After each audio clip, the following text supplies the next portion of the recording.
Maura, ¿qué hora es? Son las 5, nos tenemos que ir pronto. Asking ¿qué hora es the type of thing that comes up in a textbook. Sometimes it could work, other times it would make you sound awkward. Yo soy Maura, Spring Spanish, and today we'll cover 7 of my favorite moments when textbook Spanish falls really short from advanced, natural, native Spanish. Empecemos.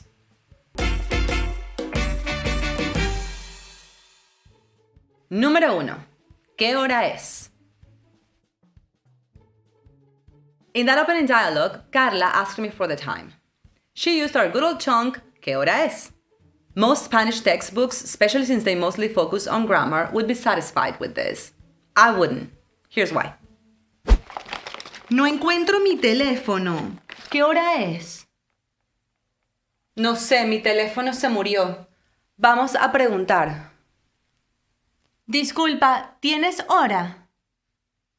Claro, son las 4:30. Gracias. Disclaimer. This video is based on generalizations.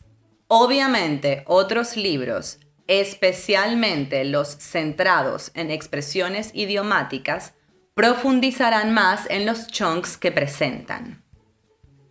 También, como ustedes bien saben, Spanish is a huge universe composed of many different countries. What might sound off to me as a Venezuelan might sound perfectly okay to other Spanish speakers. So, Carla asked me, ¿qué hora es? And that works perfectly fine.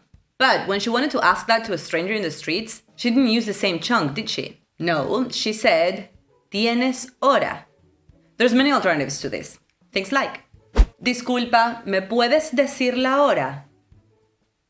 Disculpa, ¿sabes qué hora es? Disculpa, ¿me das la hora, por favor? The important thing here is that stopping a stranger in the streets and asking them the textbook question, ¿qué hora es?, would be quite weird. Chunk alert. Mi teléfono se murió is a very common chunk to use when you have no battery. Keep this use of se murió in mind so that you can use it with any machine that either broke down or is out of battery. As in, mi lavadora se murió y no quiero ni saber cuánto cuesta una nueva. El micrófono se murió, así que ponlo a cargar. Also, if you don't know this already, know that that link in the description is a gift for you. Access it and get our free Essential Spanish Chunking Kit, which is a curated list of the most common chunks in Spanish that you should be already using. Número 2. Sí y no. It's as simple as that, right? Not. First, I know you think you know how to use y in Spanish, but you don't. We'll get back to this at the end of this video.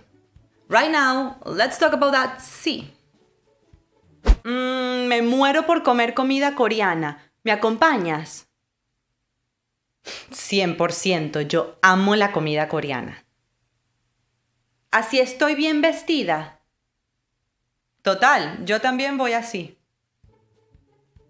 There are so many ways to say sí, it's crazy. And sí is so basic that you would certainly need more alternatives to this. We actually have a video about that. The thing is, the need to say sí comes up way too often. Unlike textbook Spanish, advanced Spanish definitely requires you to have your own set of options for this. Depending on who you listen or talk to, this would change, so keep an ear out for it. Some of mine are 100%, total, definitivamente. Now, what's up with no? ¿El otro sitio coreano es tan bueno como este? Ni remotamente. Lógico, este sitio es demasiado bueno. Yo creo que no he comido mejor comida coreana. ¿Tú sí? Para nada, esta ha sido la mejor sin duda. Similarly, textbooks won't usually make an effort to teach you alternatives. The problem with that becomes very obvious in real life. It will start to sound weird if every time you mean no, you just say no.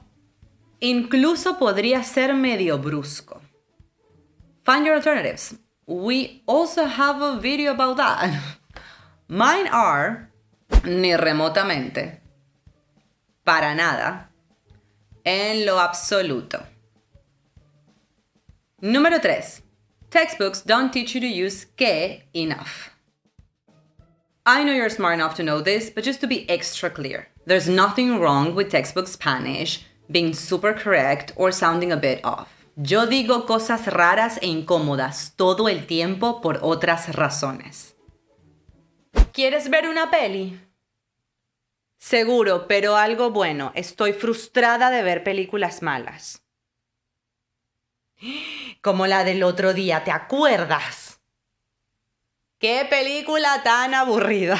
No, ni me la recuerdes. By learning grammar from a textbook, you would surely get to esa película fue aburrida.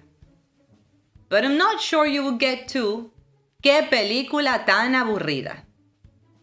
Using que like this is far more natural and far more common than having to say something like esa película fue aburrida.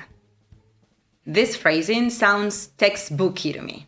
I know textbooky is not a word, pero debes reconocer que habla muy bien de mi inglés poder inventar palabras. Alright, I'm noticing a pattern here because this time I made a video about que. Prometo que no lo estoy haciendo a propósito. But it goes to show that I really mean it when I say these subjects are important, they make a difference, and they're not covered enough in the literature. Número 4. Textbooks don't teach you how to use y enough. O sea, yo no estaba tratando de presionarla. Literal, solo le di un consejo. Un segundo, ¿le pongo nueces también?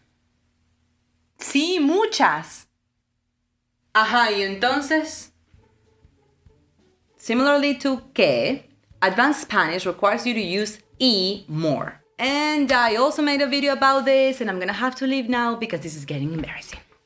Seriously, I can't emphasize the importance of knowing how to use y in Spanish enough. It does way more than most textbooks let you know. In this case, though, it is the quintessential way of asking someone to continue with their story. Not the textbooky, por favor continúa, not puedes continuar. No, just say, y entonces? Using y this way will surely make you sound like a true native. When it comes to someone telling you a story, try things like, ¿y qué te dijo? ¿Y Mauricio? Él sabe. ¿Y a mí qué me importa? If you're interested, as you seem to be, in more advanced natural Spanish, make sure to follow me to my lesson on abbreviations by clicking the image on the screen. Nos vemos allá.